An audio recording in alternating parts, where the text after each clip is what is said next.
ओम श्री गणेशाय नमः। गणपति बप्पा मोरया। प्रिय भक्तों, जल्द ही बप्पा का आगमन होने वाला है। भाद्रपद माह की विनायक चतुर्थी पर गणेश जी की स्थापना होगी। भाद्रपद मास के कृष्ण पक्ष की चतुर्थी का महत्व पौराणिक मान्यताओं में सबसे खास माना गया है। इस दिन गणपति जी का धरती पर आगमन होता है। बप्पा भक्तों के कष्टों को दूर करने के लिए 10 दिन तक पृथ्वी पर वास करते हैं। मान्यता है कि गणेश चतुर्थी पर माता पार्वती और शंकर जी के पुत्र गणेश जी का जन्म हुआ था। इस दिन घर में गणेश जी को विराजित करने से साल भर सुख बरकत प्राप्त होती है। गणेश चतुर्थी हिंदू धर्म के प्रमुख त्योहारों में से एक है, जो भगवान गणेश जी की पूजा के लिए समर्पित है। यह उत्सव विशेष रूप से भाद्रपद मास की शुक्ल पक्ष की चतुर्थी को मनाया जाता है। भगवान गणेश, जिनकी पूजा समृद्धि, ज्ञान और समृद्धि के देवता के रूप में की जाती है, इस दिन को विशेष आस्था और श्रद्धा के साथ मनाया जाता है। गणेश चतुर्थी का त्यौहार 10 दिनों तक चलता है और इसके समापन पर अनंत चतुर्दशी के दिन गणेश विसर्जन होता है। गणेश चतुर्थी का त्यौहार न केवल धार्मिक आस्था का प्रतीक है, बल्कि यह भारतीय सांस्कृतिक धरोहर और लोक मान्यताओं का भी एक महत्वपूर्ण हिस्सा है। गणेश चतुर्थी के दौरान भगवान गणेश की पूजा, उनकी आराधना और भव्य उत्सव के आयोजन से न केवल धार्मिक महत्व को निभाया जाता है, बल्कि यह सामाजिक एकता और सांस्कृतिक प्रथाओं को भी प्रोत्साहित करता है। आइए अब जानते हैं इस साल गणेश चतुर्थी कब है।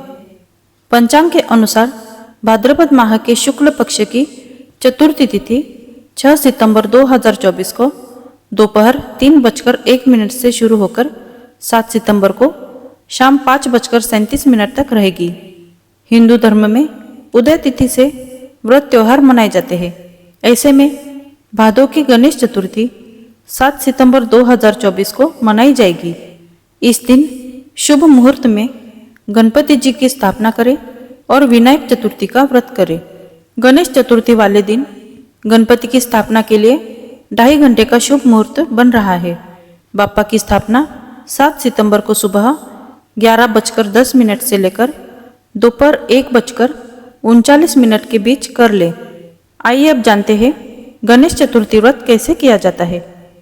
भादो मास की गणेश चतुर्थी पर सुबह सूर्योदय से पूर्व स्नान के बाद लाल या पीले रंग के वस्त्र पहने। अब घर में बप्पा के सामने फलाहार व्रत का संकल्प ले। शुभ मुहूर्त में पूजा की चौकी पर पीला कपड़ा बिछाकर गणपति जी को स्थापित करें।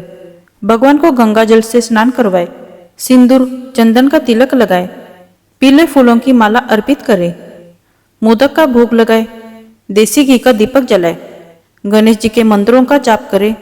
आरती के बाद प्रसाद बांटे। शाम को फिर से गणेश जी की आरती करें और फिर भोग लगाए। इसके बाद ही व्रत का पारण करें। गणेश चतुर्थी की पूजा और व्रत की कथा अत्यंत रोचक और प्रेरणादायक है। यह कथा भगवान गणेश के जन्म से जुड़ी हुई है और इसे विभिन्न पुरानी धार्मिक ग्रंथों और लोक परंपराओं में वर्णित किया गया है। कथा के अनुसार एक बार देवताओं की एक सभा में भगवान शिव और देवी पार्वती भी उपस्थित थे। देवी पार्वती, जिनका अत्यधिक प्रेम और समर्पण भगवान शिव के प्रति था, देवी पार्वती ने सोचा कि उन्हें एक ऐसा पुत्र चाहिए जो उनके परिवार को संपूर्णता प्रदान कर सके। इसलिए देवी पार्वती ने भगवान शिव से एक संतान की इच्छा की। भगवान शिव ने देवी पार्वती की इच्छा को पूरा करने के लिए प्रकट हुए और उनका पुत्र गणेश, जो कि बुद्धि और समृद्धि का प्रतीक है, उसने जन्म लिया। गणेश जी का जन्म भव्य और दिव्य था। उनकी जन्म की कहानी से जुड़े एक और मान्यता के अनुसार गणेश जी का जन्म देवी पार्वती के शरीर की मिट्टी से हुआ था, जिसे देवी पार्वती ने एक बर्तन में जमा किया था। भगवान शिव और अन्य देवताओं ने इस मिट्टी के स्वरूप को देखकर गणेश को जीवन प्रदान किया। गणेश जी का जन्म अत्यंत खुशहाल था, लेकिन कुछ समय बाद एक दुर्भाग्यपूर्ण घटना घटी। एक बार जब भगवान शिव ध्यान में व्यस्त थे, देवी पार्वती ने गणेश को एक सुरक्षा प्रहरी के रूप में नियुक्त किया और उन्हें घर की रक्षा करने के लिए कहा।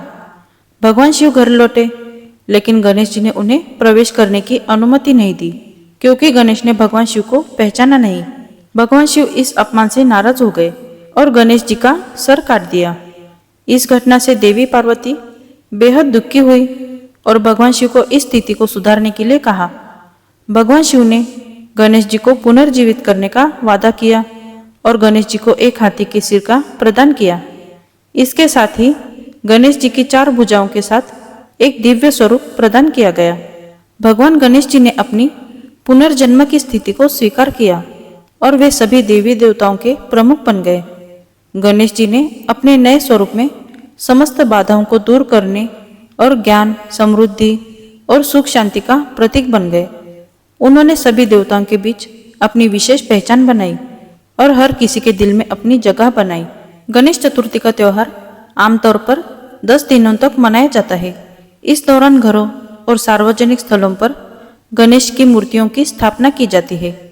उत्सव के पहले दिन गणेश जी की मूर्ति को धूमधाम से स्थापित किया जाता है और पूरे 10 दिनों तक उनका पूजन किया जाता है। गणेश चतुर्थी के दौरान विशेष धार्मिक अनुष्ठान और हवन भी किए जाते हैं, जो खास तौर पर गणेश जी की कृपा प्राप्त करने के लिए आयोजित किए जाते हैं। इस अवसर पर विभिन्न सामाजिक कार्यक्रम और मेलों का आयोजन किया जाता है, जिसमें लोग सामूहिक रूप से पूजा और प्रसाद का वितरण करते हैं। गणेश चतुर्थी के 10 दिन पूरे होने के बाद गणेश जी की मूर्ति को विसर्जित करने का दिन आता है। इस दिन को अनंत चतुर्दशी कहा जाता है। विसर्जन के दिन गणेश जी की मूर्ति को एक भव्य जुलूस के साथ पानी में विसर्जित किया जाता है। इस अवसर पर लोगों का उत्साह और श्रद्धा अपने चरम पर होती है।